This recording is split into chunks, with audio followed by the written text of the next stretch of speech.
One day, my best friend Kay suddenly said, "How about going to the Japanese countryside? Let's stay at a traditional inn and experience the old ways." Kay often made these impulsive suggestions, and I was used to going along with them, so this time was no different. "Once we save up some money," I replied, half jokingly. Kay smiled and said, "Then let's start working part-time today.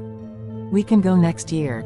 His determination was solid, and we both started skipping school to work part-time jobs.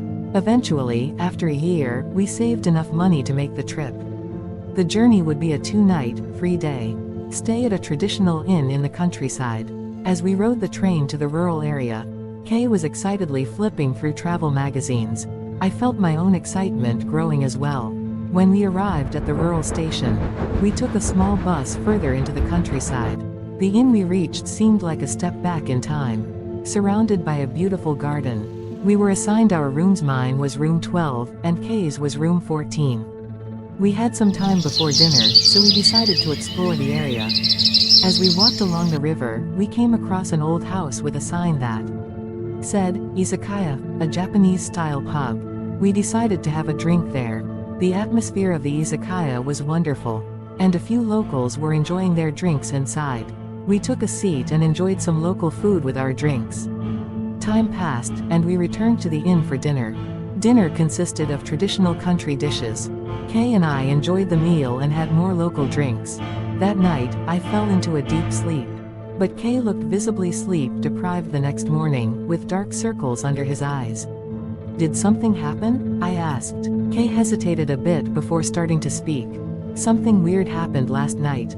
I woke up suddenly in the middle of the night and felt pressure on my chest." Kay said he never usually woke up at night. I listened, feeling uneasy. The light in the room was still on, so I knew it was the middle of the night. I tried to get up to get some water, but I couldn't move. Then, I saw the mattress on the bed next to me start to sink as if someone was sitting on it. "What do you mean, sinking?" I asked. "Just like it sounds." The indentation grew larger and took the shape of a person. Then, it moved towards me. I was captivated by Kay's story. He continued. "The shape moved to the edge of my bed, and as the indentation disappeared, I felt a heavy weight on my chest. It was a terrible feeling." "Do you mean like an invisible person was sitting on you?" I asked. "That's probably it. I don't really know," Kay replied. I found the story frightening but assumed it was just due to fatigue and too much drinking the previous night. After breakfast, Kay slept for most of the day and seemed to have recovered by evening. The next morning, Kay excitedly came to my room. "There's a mysterious pattern in the garden. Come and see." Kay dragged me to his room. There, we found mushrooms forming a perfect circle. I told Kay it was probably just a coincidence. But inside, I felt uneasy about the previous night's events. We spent the day drinking more local alcohol, and eventually reached our last day. With time to spare before our flight, Kay suggested another walk. This time, we ventured into the forest. As we walked, Kay seemed to be guided by an unseen force. I felt uneasy but followed him. Deep in the forest, we found an old shrine-like building. Kay went inside, and I waited outside. While waiting, I tried to take a photo of the shrine with my camera, but the shutter wouldn't work. Frustrated, I put the camera away and continued to wait for Kay. An hour passed, but Kay didn't return. Worried, I decided to go inside. The interior was cool and damp, and as I ventured deeper, I heard Kay's laughter. Following the sound, I found him standing in front of a mirror, laughing alone. I felt uneasy but called out to him. Kay stopped laughing and turned to me. "Let's go," he said, calling my name.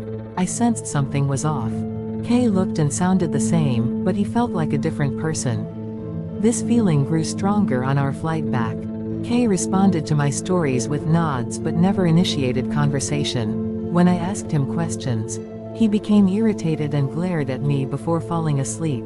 I became convinced that Kay was no longer the same person. After we returned home, Kay continued his life as usual, and no one else seemed to notice any difference. But I knew he had changed. I gradually distanced myself from Kay. Years later, after starting my job, I shared this story with a colleague who was interested in the occult. Intrigued, he visited the inn but returned with strange news.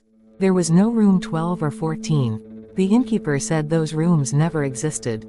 Where did you stay? I found it odd because the photos we took clearly showed rooms 12 and 14. Since then, I've been trapped between my memories and reality, wondering if we had once stepped into an alternate world.